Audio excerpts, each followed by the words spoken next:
آج بہت سارے ایسے لوگ ہیں جو کہتے ہیں حضرت ہماری دعا قبول نہیں ہو رہی ہے، میں اتنے سالوں سے دعا مانگ رہا ہوں، میں اتنے عرصے سے دعا مانگ رہا ہوں اور میری دعا قبول نہیں ہو رہی۔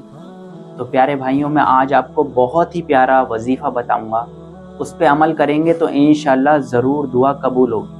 لیکن اس سے پہلے ہمیں اپنی زندگی کا محاسبہ کرنا پڑے گا، ہمیں اپنا محاسبہ کرنا پڑے گا کہ ہم کہیں کوئی غلطی تو نہیں کر رہے ہیں، کیا ہم اللہ کی فرما برداری والے کام کر رہے ہیں یا ہم اللہ کے نافرمان بندے بن چکے ہیں؟ کیا ہماری نمازیں وقت پہ ادا ہو پا رہی ہیں؟ کیا 5 ٹائم کی نماز جو ہمارے پر فرض کر دی گئی، کیا ہم ان کے وقتوں پہ ان کو ادا کر رہے ہیں؟ کہیں ایسا تو نہیں کہ ہماری نمازیں قضا ہو رہی ہیں؟ کہیں ایسا تو نہیں کہ ہم جھوٹ بول رہے ہوں؟ کہیں ایسا تو نہیں ہم کسی مسلمان کا دل دکھا رہے ہوں؟ کہیں ایسا تو نہیں ہم نے کسی مسلمان کا پیسہ مارا ہو؟ کہیں ایسا تو نہیں ہم نے حصے بٹوارے کرتے وقت کسی کی رضامندی ہو یا نہ ہو ہم نے اس کا حق دبایا ہو؟ کہیں ایسا تو نہیں کہ ہمارے مسلمان بھائی کو ہم نے تکلیف دی ہو؟ کہیں ایسا تو نہیں ہمارا جو ڈرائیور کام کرتا ہے ہم نے اس کی سیلری میں سے فضول بنا بات کے ہم نے اس کی سیلری کاٹی ہو؟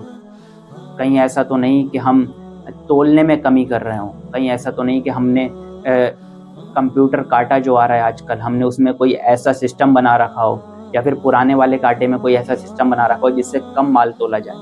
تو پیارے بھائیوں، یہ سارے کام جتنے بھی کام ہیں یہ سب اللہ کی نافرمانی والے کام ہیں۔ کہیں ایسا تو نہیں کہ ہم کسی رشتہ دار سے رشتہ داری توڑ رہے ہوں؟ کہیں ایسا تو نہیں کہ ہم اپنے پڑوسی کا حق ادا نہیں کر رہے ہوں؟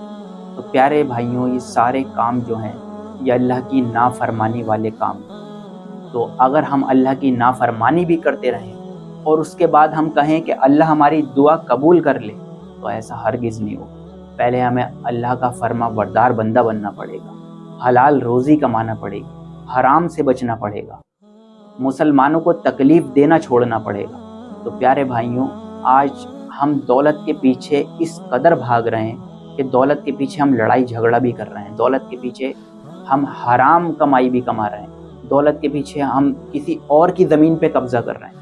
تو پیارے اسلامی، یہ سارے کام جو ہیں یہ اللہ کی نافرمانی والے کام ہیں۔ سب سے پہلے اس سے بچیے، اس کے بعد نمازوں کی پابندی کریے، حلال روزی میں سے زکوٰۃ ادا کریے اور غریبوں کی مدد کریے اور کچھ پیسہ حلال کمائی کا راہ خدا میں بھی خرچ کیجیے، تو انشاءاللہ آپ کی دعا ضرور قبول ہوگی۔ آئیے میں آج آپ کو بہت ہی پیارا وظیفہ بتاؤں گا۔ جو شخص روزانہ 7 مرتبہ یا وہابو پڑھ لے تو انشاءاللہ اس کی دعائیں قبول ہونا شروع ہو جائیں گی۔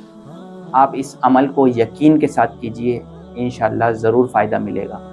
خود بھی پڑھیے اور دوسروں تک ضرور پہنچائیے۔ السلام علیکم ورحمۃ اللہ وبرکاتہ۔